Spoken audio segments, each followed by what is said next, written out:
اس سے بڑا ظلم کیا ہے کہ اللہ کی فرما برداری نہ کی جائے؟ اس سے بڑا ظلم کیا ہے کہ اللہ کی اطاعت نہ کی جائے؟ اس سے بڑا ظلم کیا ہے کہ خالق کائنات کی جو حقیقی بادشاہ ہے، جو حقیقی مالک ہے، اس کی بات نہ مانی جائے؟ اب اللہ کے سامنے اپنے گناہوں کو رکھ کے ففاضت عینا، آنکھوں سے آنسو جھلکتے ہیں کہ اللہ قبر کا عذاب بڑا سخت ہے۔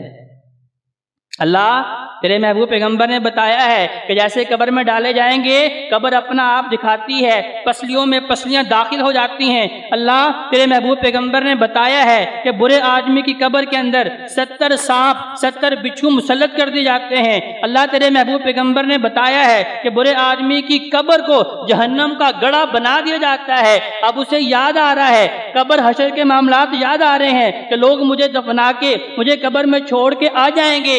اللہ اس وقت میری بدعمالیاں میرے ساتھ ہوں گی، میری بدعمالیوں کی نحوست میرے ساتھ ہوگی، میرے برے اعمال کی ظلمت تاریکی میرے ساتھ ہوگی۔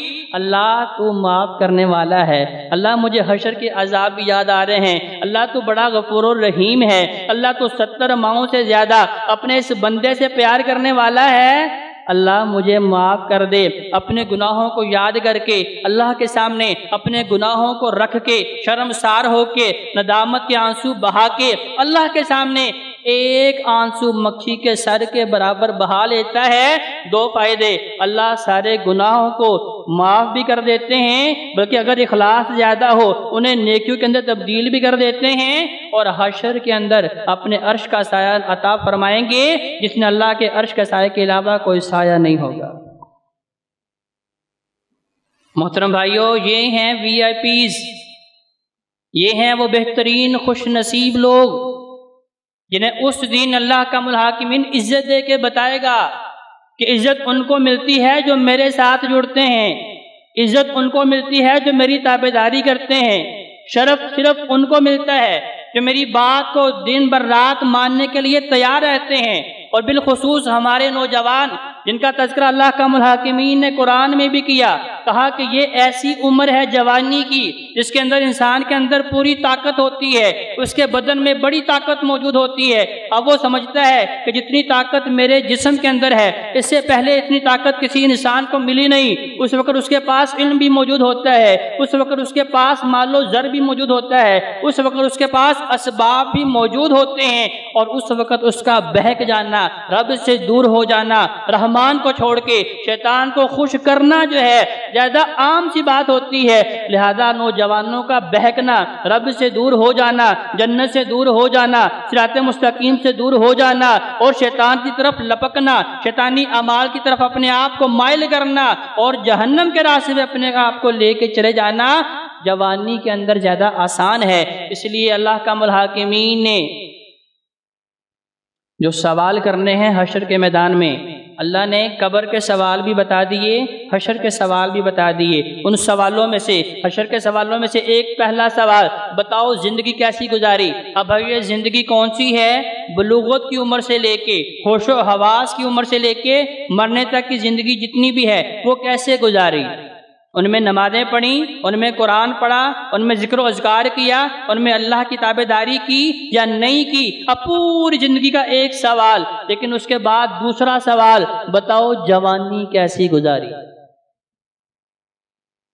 کیونکہ بندہ اس ایج میں کہتا ہے کوئی بات نہیں، دیکھا جائے گا، کیا فرق پڑتا ہے؟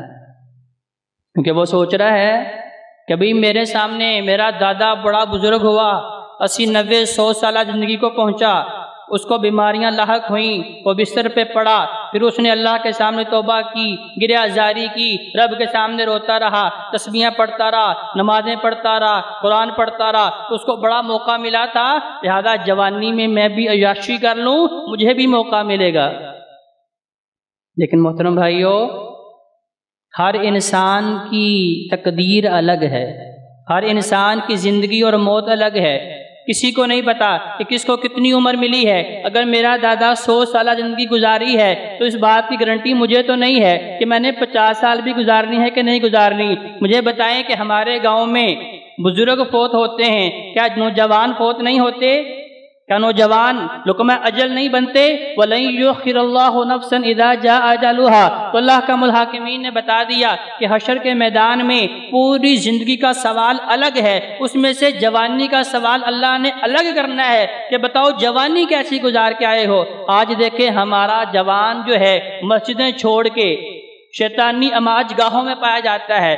آج ہمارا نوجوان اللہ کی بندگی چھوڑ کے شیطانی راستوں کے اوپر پایا جاتا ہے۔ ہمارا نوجوان جو ہے اللہ کو خوش کرنے کی بجائے شیطان کو خوش کرنے کے اوپر لگا ہوا ہے۔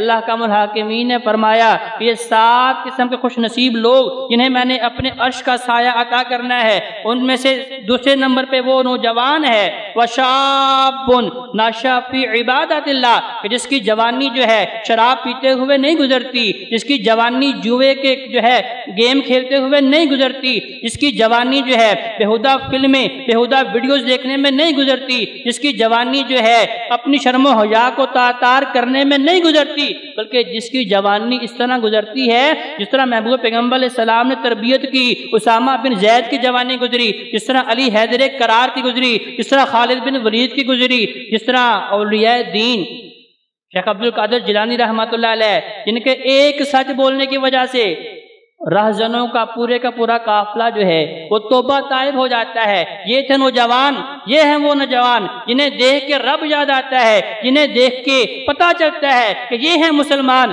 یہ ہیں مومن، یہ ہیں متقی پرہیزگار جو رب سے ڈرنے والے ہیں۔ محبوب پیغمبر علیہ السلام نے ارشاد فرمایا کہ 5 چیزیں ایسی ہیں جن کے آنے سے پہلے 5 چیزوں کو غنیمت جان لو۔ ان میں سے ایک یہ بھی ہے کہ مرنے سے پہلے اپنی زندگی کو غنیمت جان لو، کیونکہ جب سکرات موت طاری ہوتی ہیں، جب موت کا فرشتہ سامنے آ جاتا ہے، اس وقت انسان یہ چاہتا ہے کہ اپنی زبان سے کہہ دے کہ اللہ مجھے معاف کر دے، لیکن جب فرشتہ سامنے آ گیا اس وقت توبہ کا دروازہ بند، معافی کا دروازہ بند، اقرار جرم بند، اعتراف جرم بند۔ اب وہاں جو ہے انسان کوئی بھی نیکی نہیں کر سکتا، تو لہذا مرنے سے پہلے کہا اپنی زندگی کو غنیمت جان لو۔ اسی طرح کہا بڑھاپے سے پہلے اپنی جوانی کو غنیمت جان لو۔ تو جی ساتھیوں، دوستوں، بزرگوں، اللہ کا الحاکمین کے ہاں زندگی کے جس موقع پہ بھی آپ نیکی کریں، میرا اللہ بڑی خوشی سے اسے قبول کرتا ہے۔ بچہ کرے تب بھی، لڑکپن میں کریں پھر بھی، جوانی میں کریں پھر بھی، بڑھاپے میں کریں پھر بھی، ادھیڑ عمر میں کریں، میرا اللہ ہر عمر کی نیکی کو قبول کرنے والا ہے۔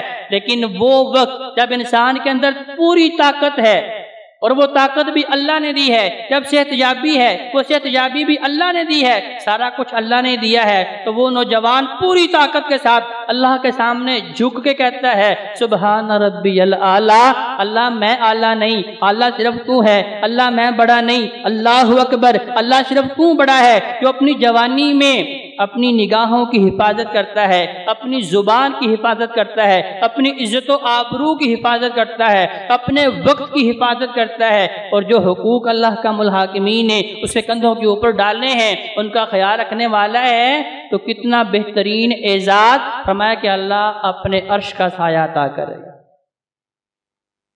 تو آج وقت ہے کہ ہم وہ اعمال محبوب پیغمبر علیہ السلام کے فرمان سے سیکھنے کی کوشش کریں جن کی وجہ سے ہماری یہ زندگیاں، آج دیکھیں ہمارے اکثر نوجوان جو ہیں وہ ڈپریشن کا شکار ہیں، انہیں سمجھ نہیں آ رہی کہ ہم نے کرنا کیا ہے، کمانا کیسے ہے، اپنی زندگی کو کیسے بہتر کرنا ہے، کیونکہ بھائی یہ سارے کے ساری دین سے دوری کی بیماریاں ہیں۔ اگر دین سے جڑ جائیں گے، اللہ کی بندگی سے جڑیں گے، عبادت سے جڑیں گے، تو پھر حقیقی سکون بھی ملے گا، راحت بھی ملے گی، عزت بھی ملے گی، شرف بھی ملے گا، اور معیشت بھی اللہ آسان کر دے گا۔ اللہ کے حضور دعا ہے اللہ ہمیں صحیح معنوں میں قرآن اور نبی علیہ السلام کے فرمان کو پڑھنے کی، سمجھنے کی اور اس کے مطابق عمل کرنے کی توفیق عطا فرمائے۔ اقول قولی ھذا استغفر اللہ لی ولکم ولسائر المسلمین والمسلمات۔